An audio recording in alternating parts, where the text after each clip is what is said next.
भूर्भुवः स्वः तत्सवितुर्वरेण्यं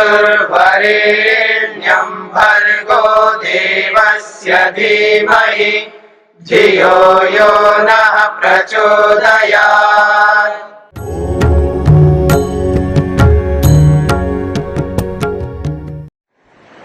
प्रकृतिस्तु स्वम पुरुषस्य।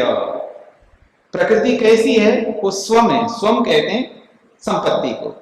किसकी संपत्ति है? पुरुषस्य, पुरुष की संपत्ति है। तो अन्वय कर लीजिए, पुरुषस्य प्रकृति स्वम, पुरुष की संपत्ति प्रकृति है। अतः पुरुष स्वामी तस्याः, तस्याः प्रकृते है, उस प्रकृति का स्वामी कौन है? पुरुषः, वो पुरुष है। स एष प्रकृति पुरुषयोः स्वस्वामी संबंधोपि बीजांकुरवत् प्रवाह रूपेण अनादि अस्ति। वो कहते हैं स एष प्रकृति पुरुषयोः, वह जो प्रकृति और पुरुष का स्वस्वामी भाव जो है ये कैसा है? बीजांकुरवत्, बीज और अंकुर के समान है और प्रवाह रूप से चला आ रहा है, अनादिकाल से चला आ रहा है। यथा, जैसे भी बीजांकुरयोः संबंध प्रवाहेन प्रवर्तते, जैसे बीज और अंकुर का जो संबंध है ये प्रवाह से निरंतर चला आ रहा है। कैसे? सति बीजे अंकुरः, बीज के होने पर ही तो अंकुर होता है। सति बीजे, अंकुर के होने पर ही तो, बीज के होने पर ही तो अंकुर होगा। और सति अंकुरे पुनः बीजम, अंकुर के होने पर ही तो बीज बनेगा, अंकुर ही ना हो तो बीज कैसे बनेगा? तो सति अंकुरे बीजम सति बीजे अंकुरः। ठीक है, तथैव उसी प्रकार सतीस्वे स्वामी, सतीस्वे संपत्ति के होने पर ही तो स्वामी होगा, बिना संपत्ति के स्वामी कहां से आएगा? तो कह रहे सती स्वे, स्वे का मतलब है संपत्ति के होने पर स्वामी स्वामी होता है। और फिर कहा सती स्वामिनी स्वम भवति, सती स्वामिनी, स्वामी के होने पर ही संपत्ति होती है, बिना स्वामी के संपत्ति भी नहीं हो सकती है। स एष प्रकृति पुरुषयो स्वस्वामी भाव कर्म निमित्त अस्ति। और ये जो प्रकृति और पुरुष का जो स्वस्वामी भाव है ये संबंध क्यों बना है? तो कहते हैं कर्म निमित्त, ये कर्मों के कारण से बना है। न स्वाभाविक नित्यो वा, ये प्रकृति और पुरुष का जो संबंध है ये स्वाभाविक नहीं है, वो नित्य संबंध नहीं है, सदा रहने वाला नहीं है। अगर सदा होता तो मुसीबत है, फिर हम अलग नहीं हो सकते, फिर मुक्ति के लिए प्रयास करने की कोई आवश्यकता ही नहीं। जब अलग ही नहीं हो सकते तो प्रयास क्यों करेंगे? कर्म शब्दात अत्र धर्माधर्म संस्कारो अभिप्रेता। यह कर्म का अर्थ वैसे कर्म नहीं है, वर्तमान कर्म नहीं है, धर्माधर्म रूपी संस्कारों को लेना है यहां पर, यानी अदृष्ट। कर्म क्षये स्वस्वामी संबंध अभाव, यदि धर्माधर्म रूपी अदृष्ट का क्षय हो जाए, वो नष्ट हो जाए, तो स्वस्वामी संबंध भी नहीं रहेगा। तद अभावात खलु मोक्ष, और जब संबंध ही नहीं रहा प्रकृति पुरुष का तो फिर तो मुक्ति हो जाएगी। इति अपि अनुसंदेयम, ऐसा भी समझ लेना चाहिए। सूत्रार्थ, प्रकृति का पुरुष के साथ,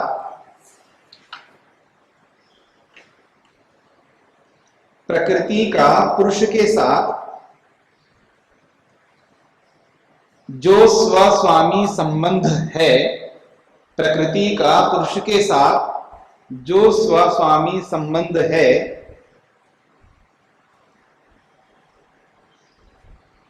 वह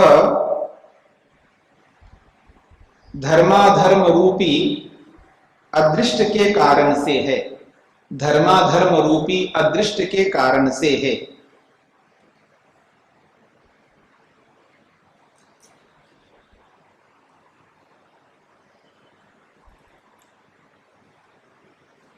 बीजांकुर के समान, बीजांकुर के समान,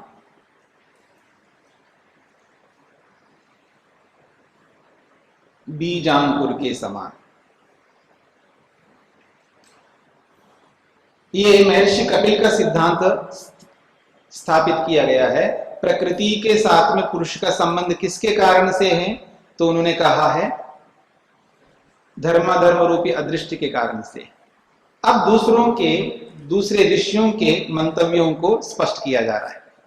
तत्र पंचशिखा मतम आहा, एक बहुत बड़े प्रसिद्ध आचार्य है ना महर्षि पंचशिख, उनका क्या मत है वो रखते हैं, अविवेक निमित्त को व पंचशिख। वो कहते हैं अविवेक हेतु को भवतो प्रकृति सा प्रकृति पुरुषयो स्वस्वामी भाव संबंध।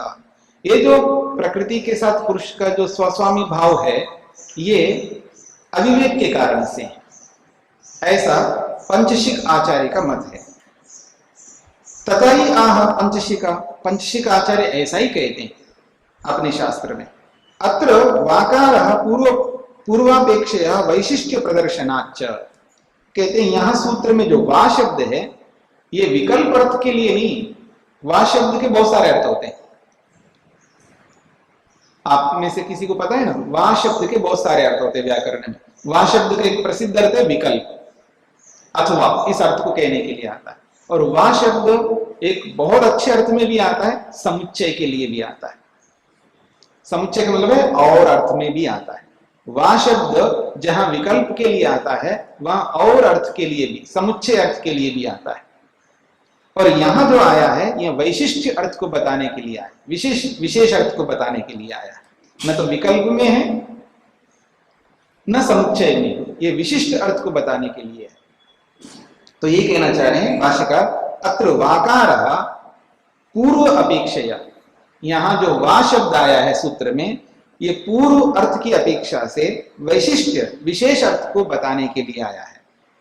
पंचशिख इति प्रमाण प्रदर्शनम, और पंचशिख का शब्द क्यों ग्रहण किया है, प्रमाण को दर्शाने के लिए।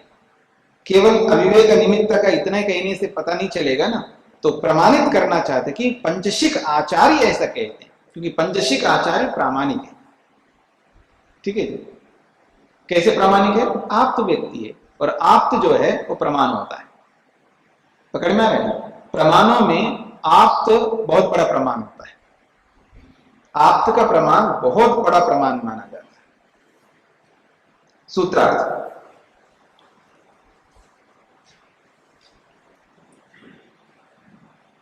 प्रकृति और पुरुष का स्वस्वामी संबंध,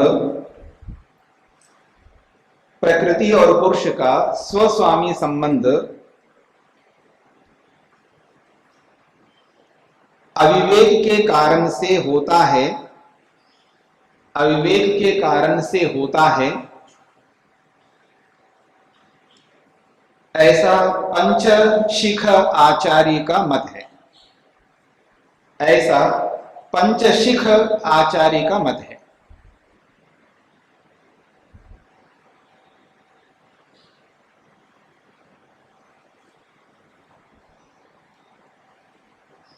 मतांतरम आहा, और एक मत प्रस्तुत किया जा रहा है। दो मत आ चुके हमारे पास में, एक कपिल आचार्य का और एक पंचशिख आचार्य का। कहते हैं लिंग शरीर निमित्त का इति सनंदनाचार्य, लिंग शरीर निमित्त का इति सनंदन आचार्य, एक आचार्य है सनंदन आचार्य। वो कहते हैं लिंग शरीर के कारण से, लिंग शरीर का मतलब सूक्ष्म शरीर, सूक्ष्म शरीर के कारण से प्रकृति और पुरुष का संबंध होता है। सएव प्रकृति पुरुषयो स्वस्वामी भाव, वही ये जो प्रकृति पुरुष का जो स्वस्वामी भाव है ये लिंग शरीर निमित्त को अस्ति, ये लिंग शरीर के कारण से, सूक्ष्म शरीर के कारण से है। लिंग शरीरेण अत्र स्थूल शरीर धारणाय या वासना शक्ति सा गृह्यते। यह लिंग शरीर शब्द से क्या लेना चाहिए, वो कह रहे हैं लिंग शरीरेण अत्र, सूत्र में जो लिंग शरीरेण जो कहा है उसका अर्थ कह रहे हैं स्थूल शरीर धारणाय, जो स्थूल शरीर को प्राप्त कराने के लिए, या वासना शक्ति, जो वासना रूपी जो शक्ति है, सगृह्यते, उस शक्ति को लिया जा रहा है। यानी वासनाएं, संस्कार, लिंग शरीर शब्द से संस्कारों को ग्रहण कर रहे हैं यहां पर। इति उत्प्रेक्षा, ऐसा समझना चाहिए। इत्थम सनंदनाचार्यो मन्यते, ऐसा सनंदनाचार्य मानते हैं। सूत्रार्थ।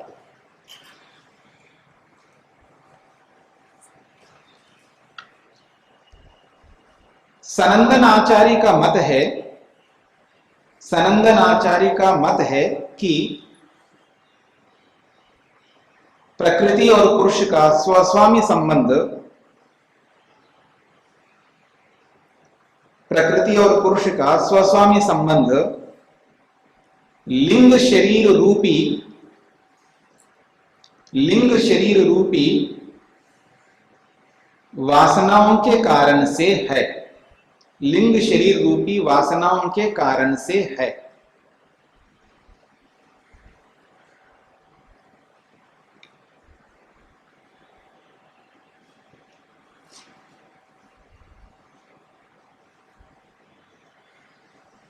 हाँ जी, अब इस प्रक्रिया को समझाया जा रहा है।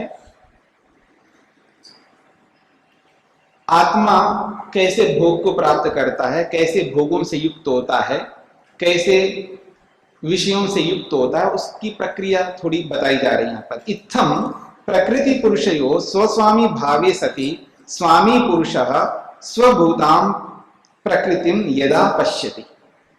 इत्थम, इस प्रकार से, प्रकृति पुरुषयो स्वस्वामी भावे सति, प्रकृति और पुरुष का स्व और स्वामी भाव होने पर स्वामी पुरुष, ये जो स्वामी बना हुआ, मालिक बना हुआ ये जो पुरुष है, स्वं भूताम प्रकृतिम यदा पश्यति, जो संपत्ति बनी हुई जो प्रकृति है उसको जब देखता है, तदा तदंतरे अर्थात पुरुष के अंदर भोग प्रवृत्ति उपजायते, उसको भोगने की प्रवृत्ति उत्पन्न होती है, भोगने की इच्छा उत्पन्न होती है। अभी थोड़ी बहुत बूंदे आके चली गई होंगी ना, मतलब बरसात का मौसम, पहली बरसात हो रही है और जोर से हो रही है, ठीक है, जोर से हो रही है, समझ रहे मेरी बात को। और अगल बगल में पकोड़े बन रहे हैं, उन पकोड़ों को देख करके आपके मन में क्या प्रवृत्ति उत्पन्न होती है? उसको भोगने की प्रवृत्ति उत्पन्न होती है, उसको खाने की इच्छा उत्पन्न होती है, यही होगी ना। तो पकोड़े क्या है? प्रकृति है, यही है ना, प्रकृति का कार्य है। तो यही कहना चाह रहे हैं, इत्थम, इस प्रकार से, प्रकृति पुरुषयो स्वस्वामी भावे सति, प्रकृति और पुरुष का जब स्व और स्वामी भाव हो जाता है, तब स्वामी बना हुआ ये जो पुरुष है वो स्वं भूताम प्रकृति यदा पश्यति, जो संपत्ति बनी हुई जो प्रकृति है उसको जब देखता है, तदा, उस स्थिति में, तदंतरे अर्थात पुरुष के अंदर भोग प्रवृत्ति उपजायते, उसको भोगने की इच्छा उत्पन्न होती है। अतएव स महतत्वेन बुद्धिया युज्यते, तब वो महतत्व रूपी बुद्धि से युक्त होता है, क्योंकि निर्णय करना कि भोगूं या कि सब लोग खा रहे हैं पकोड़े, बरसात हो रही, ऊपर से धुआंधार बरसात हो रही है, सब पकोड़े खा रहे हैं। अब पकोड़ों को देखते ही उसको भोगने की इच्छा होती है, इच्छा होने मात्र से तो भोग थोड़ा होगा, उसको निर्णय करना पड़ेगा। निर्णय करने के लिए क्या करना पड़ेगा? बुद्धि से युक्त हो जाएगा, बुद्धि से निर्णय करता है। वही कहना चाह रहे हैं, महतत्वेन बुद्धिया युज्यते, महतत्व रूपी बुद्धि से वो युक्त होता है। यथाउक्तम महतो अन्य, जैसा कि अभी पीछे कहा, महतो अन्य, उसके साथ जोड़ रहे। पश्चात भोग भोगार्थ चेष्टनाय, भोगार्थ चेष्टनाय अहंकारम आदत्ते। अब उस बुद्धि से तो युक्त होकर के निर्णय कर लिया, हाँ भोगना चाहिए, सब भोग रहे हैं तो मेरे को भी भोगना चाहिए, अवसर भी है, सब कुछ अनुकूलता है, अब मेरे को भोगना चाहिए, मैं भोगूंगा, ये है निर्णय। निर्णय ले लिया बुद्धि से। अब निर्णय करने के बाद में अब वो अहंकार से युक्त होता है। कहते हैं पश्चात भोगार्थ चेष्टनाय, भोग के लिए चेष्टा करने के लिए तो अहंकार से युक्त होना पड़ेगा ना, चेष्टा बिना अहंकार से हो नहीं सकती है। तो भोगार्थ चेष्टनाय अहंकार आदत्ते, भोग करने के लिए, चेष्टा करने के लिए, क्रिया करने के लिए वो अहंकार से युक्त होता है। चेष्टनम कर्म प्रादुर्भाव भवति, चेष्टनम का मतलब प्रयत्न का मतलब ये है, जहां प्रयत्न हो रहा है तो कर्म प्रादुर्भाव भवति, वहां कर्म उत्पन्न हो ही जाता है। चेष्टा के पीछे पीछे कर्म उत्पन्न हो ही जाता है। अहंकार साधनेन, वो अहंकार के माध्यम से ही कर्म उत्पन्न होगा। उत्तम ही, जैसा कि कहा है, अहंकार कर्तृदीना कार्य सिद्धि, समस्त कार्यों की सिद्धि अहंकार के अधीन होता है, ये कही दिया है। पुनः कार्य साधनाय, अब उस कार्य को सिद्ध करने के लिए इंद्रियानी अधितिष्ठति, अब वो इंद्रियों के साथ जुड़ जाता है, वो इंद्रियों के साथ जुड़ जाता है। इंद्रियानी अधिष्ठातुम शरीरे प्रविशति, अब इंद्रियों के साथ जुड़ना है तो अब ये केवल इंद्रियों से तो काम बनेगा नहीं। अब इंद्रियों के साथ जुड़ करके उन कार्यों को करने के लिए उसको क्या करना पड़ेगा? शरीरे प्रविशति, फिर वो शरीर में प्रवेश करता है, स्थूल शरीर में। शरीरे प्रविश्य, और स्थूल शरीर में प्रवेश करके तय इंद्रिय विषयान परिधावती, अब स्थूल शरीर के मिलने के बाद में अब उन इंद्रियों को दौड़ाता रहता है और विषयों के पीछे भागता रहता है। पुनः त्रिविधानी दुखानी अनुभवती, जब जैसे जैसे विषयों के पीछे दौड़ता है, अब विषय प्राप्त करे और दुख ना मिले, तो जैसे जैसे विषयों के पीछे दौड़ता है, जैसे जैसे विषयों को प्राप्त करता है, तब 3 प्रकार के दुख उसके साथ जुड़ते जाते हैं। आध्यात्मिक दुख, आदि भौतिक दुख और आदि दैविक दुख, ये तीनों दुख जुड़ते जाएंगे। मतलब विषय को आपने भोगा तो ये तीनों दुख जुड़ जाएंगे। स्वस्वामी भाव से परिणाम, ये स्वस्वामी भाव का परिणाम है। क्या? दुख का मिलना। दुख जो मिल रहा है ये स्वस्वामी भाव का परिणाम है, उसकी परिणति है, उसका फल है, याद रखना। इसलिए शरीर को प्राप्त करना दुखदायी है, जन्म ही दुखदायी है, ये महर्षि गौतम ने न्याय में स्पष्ट किया था। अब इस दुख से छूटना है। आप चाहे लिंग शरीर के माध्यम से प्रकृति के साथ जुड़ते हो, चाहे आप अविवेक से जुड़ते हो, चाहे आप कर्म के द्वारा जुड़ते हो, यद्वा तद्वा तदुच्छित्ति पुरुषार्थ, तदुच्छित्ति पुरुषार्थ, यद्वा तद्वा, जिस किसी भी कारण को आप मान लो, हमें कोई आपत्ति नहीं। आप लिंग शरीर से मानो, आप अविवेक से मानो, आप कर्म से मानो, आप संस्कारों से मानो, आप अविद्या से मानो, आप कुछ भी मान लो, यद्वा तद्वा तदुच्छित्ति, तदुच्छित्ति, जिस किसी को भी कारण मान लो, उससे छुटकारा प्राप्त करना आपका कर्तव्य है, यही पुरुषार्थ है। तदुच्छित्ति ही पुरुषार्थ, दोबारा बोला ताकि अध्याय को समाप्त करना है, इसलिए दोबारा बोल दिया।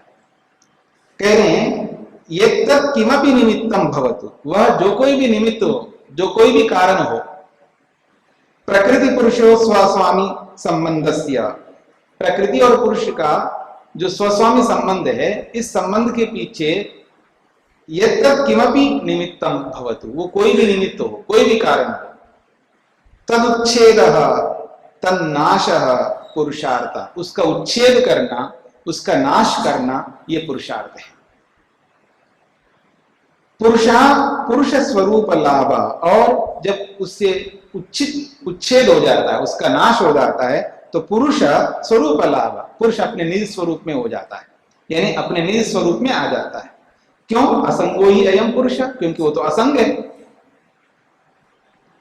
अत्यंत दुख निवृत्ति रूपो मोक्ष, जब उन दुखों का उच्छेद हो जाता है, उनका नाश होता है, तो अत्यंत दुख निवृत्ति रूप मोक्ष, अत्यंत दुखों की निवृत्ति रूप मोक्ष प्राप्त हो जाएगा। और कैसा है वो मोक्ष? ब्रह्म संपत्त्यात्मक, वो केवल दुखों की निवृत्ति नहीं होती है, ब्रह्म संपत्ति स्वरूप वाली वो मुक्ति होगी। ब्रह्म की संपत्ति क्या है? आनंद, इसलिए कह रहे हैं प्रसाद। ब्रह्म की संपत्ति क्या है? वो प्रसाद है। हाँ जी, थोड़ा प्रसाद देना, ये क्या होता है? प्रसाद आनंद है, ठीक है ना? वो प्रसाद का मतलब है आनंद है। तो कहते हैं ब्रह्म संपत्त्यात्मक जो प्रसाद है, आनंद है, वो प्राप्त होता है, वो भावनीय है, अर्थात वो प्राप्त करने योग्य है, वो संपादनीय है, उसको प्राप्त करना हमारा धर्म है, कर्तव्य है। अंते द्विरुक्ति ही अध्याय समाप्त्यर्थ, अंत में जो दोबारा उस बात को कहा है, लिखा है सूत्र में, वो ग्रंथ की परिसमाप्ति के लिए कहा है। सूत्रार्थ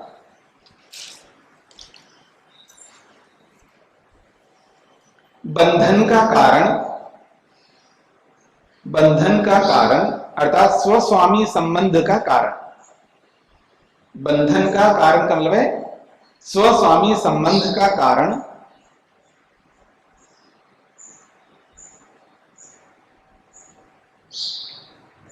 सकाम कर्म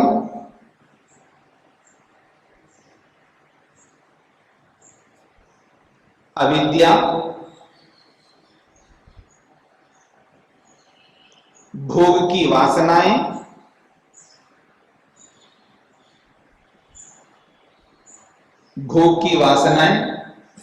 इत्यादि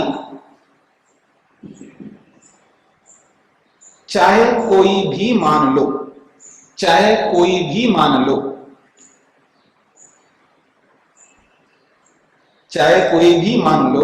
उन कारणों का नाश करना ही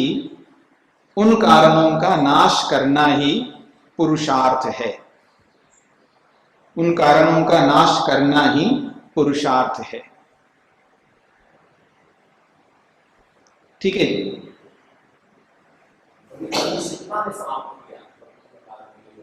आइए, हाँ जी। बड़ी अनिश्चितता में चैप्टर की समाप्ति की या सूत्र की समाप्ति की। अनिश्चितता में नहीं, वो यद वा तद वा।